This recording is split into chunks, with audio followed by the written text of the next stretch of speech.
Hello everyone, welcome back to the channel. My name is Katie for those who have for some reason forgotten, and this is Books for Us.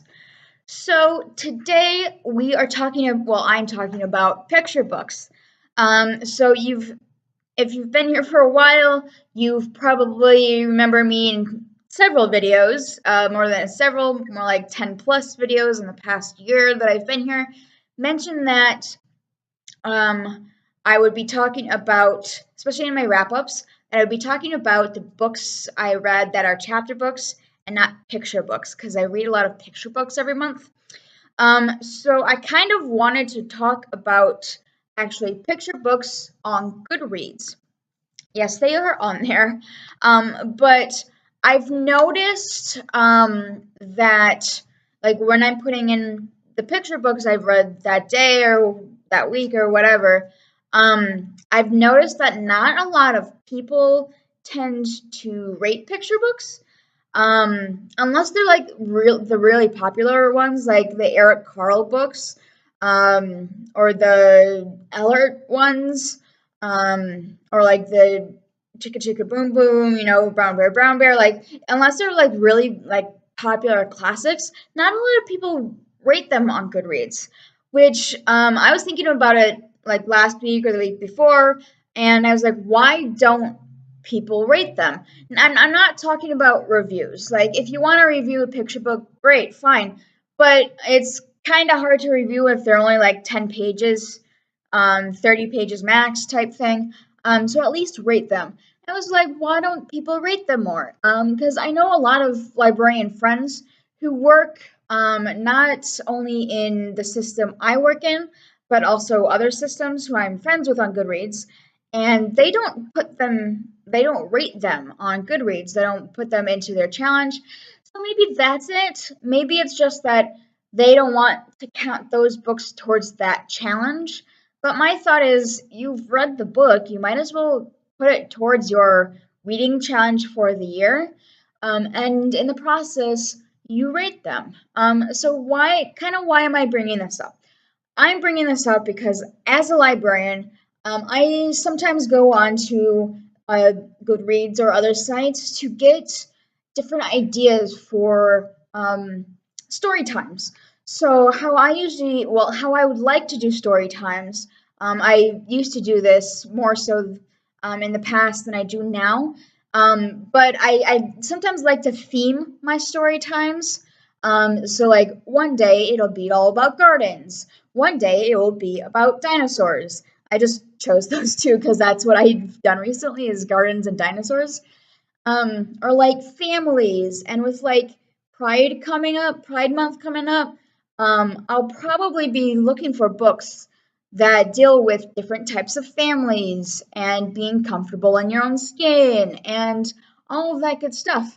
So I go on Goodreads sometimes and go, oh, I know I've read this book about dinosaurs. I wonder if it's on any lists or anything. And then from there, I go and check the different books that I see on the list and see what they're rated.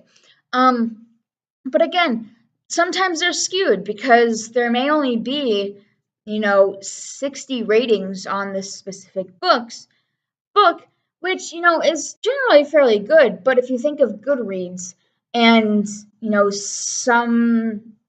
there are a lot of librarians on Goodreads, I'm assuming. Why aren't people rating that certain book more? Maybe they just haven't read it. I don't know. Or maybe they have read it and they just don't want to include it on their challenge for the year.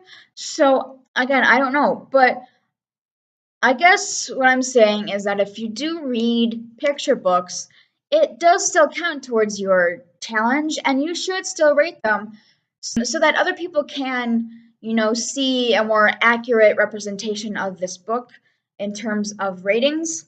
Again, I've seen some as low as 60. I've seen some as high as Carl's with like 1,000 plus. It all kind of depends on the author. But for those who don't rate picture books on Goodreads, I suggest you do so that other people can see what not only are you reading, but also what these specific books are rated. If you're interested, I am going to be leaving down below in the description not only my Goodreads profile, but also my Goodreads shelf for picture books. So you can see kind of what I rated everything.